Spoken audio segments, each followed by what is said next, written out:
जय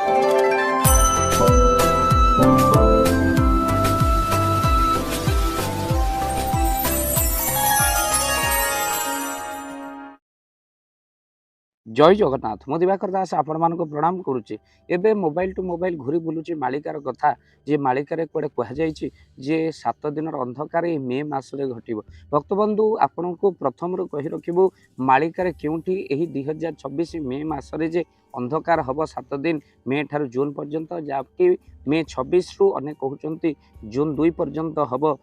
जे 7 दिन अंधकार एक कथा कौटी भी महापुरुष मालिकार लिखि ना भक्तबंधु ये 2026 मसीहा मे मसरे हम किंतु महापुरुष लिखिं 7 दिन अंधार हवा कथा जो पद को आपण मान आगे रखू जो महापुरुष लिखिं कहले अकाल होइब काल लो बउल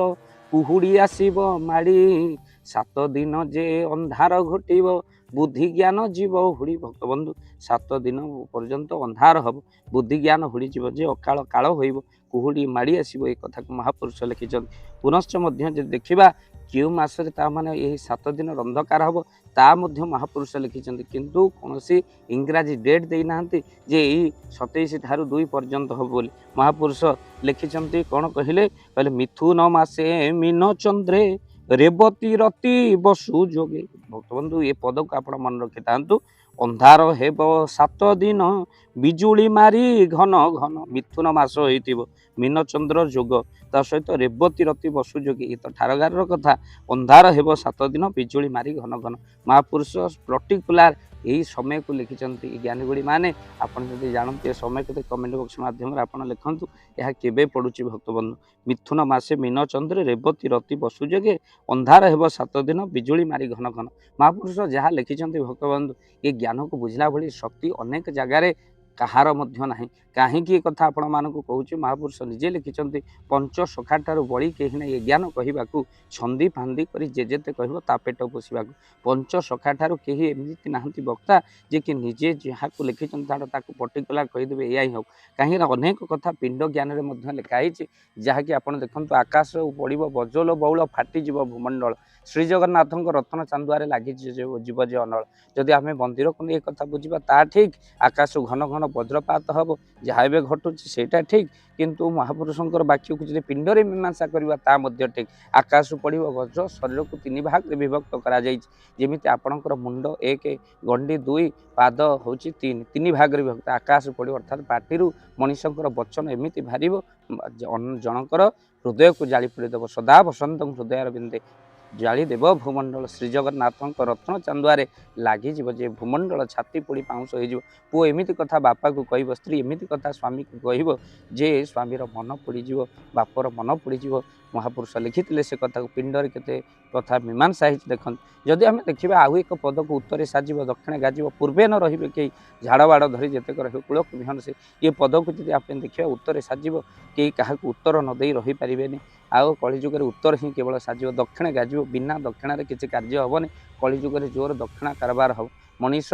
दरमा पाइब काम न करने आउ कम करने लांछ नब बा दक्षिणा नब बिना दक्षिण किसी हम ना तेणु उत्तर साजिब दक्षिण गाजिब आप देखुं विभिन्न भाव में ऑफिसर मान घर आयु बहिर्भूत संपत्ति हो सब बाहर यह कौन केवल दक्षिणा कारबार हो तेणु दक्षिणा आज पिसी कारबार जहाँ आम कहीपर लांच कारबार जहाँकि दक्षिणा ही केवल गाजिब पूर्वे न रे कई पूर्वर भागवत गीता पुथी टुंगी पूर्वर नारी चरित्र ये सब पूर्वर जिनस किसी रही पूर्वे न रे कई झाड़ बाड़ धरी जितेक रे कूल को विहन से ज्ञानी गुणी मान स्थान एक अच्छी तेणु कूल को विहन होइबे से तू आगे कहली ब्रजतन से मैंने ही कूल को विहन तेणु पिंड भितर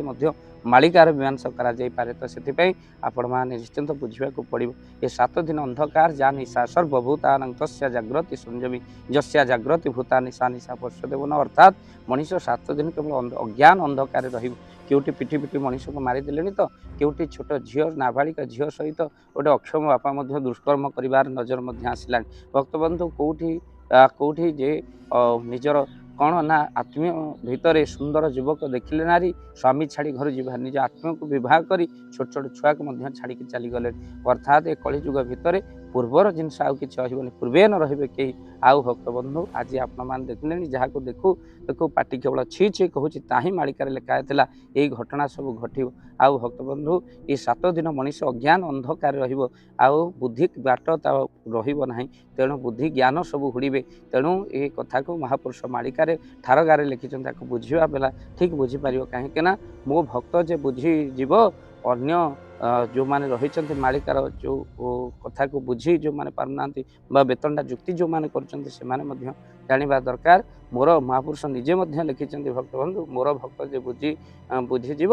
ଆଉ ଅଭକ୍ତ ଏହାକୁ ନ କହିବ। ଅଭକ୍ତକୁ କେବେ କହିବନି, ମୋ ଭକ୍ତକୁ କହିବ, ମୋ ଭକ୍ତ ହିଁ ବୁଝିଯିବ। ତେଣୁ ଭକ୍ତବନ୍ଧୁ ଏ ଭିଡ଼ିଓକୁ ସେୟାର ଆପଣମାନେ କରିବେ। କାହିଁକିନା ମାଳିକାରେ କେଉଁ ସମୟକୁ ଲେଖାଯାଇଛି ଯେ କି ଆପଣଙ୍କର 7 ଦିନର ଅନ୍ଧକାର ହେବ, ସେ ପଦକୁ ଆଉଥରେ ମଧ୍ୟ ଆପଣମାନଙ୍କ ପାଖରେ ସେ ପଦକୁ ମହାପୁରୁଷ, ଯାହାକି ଶିବକଳ୍ପ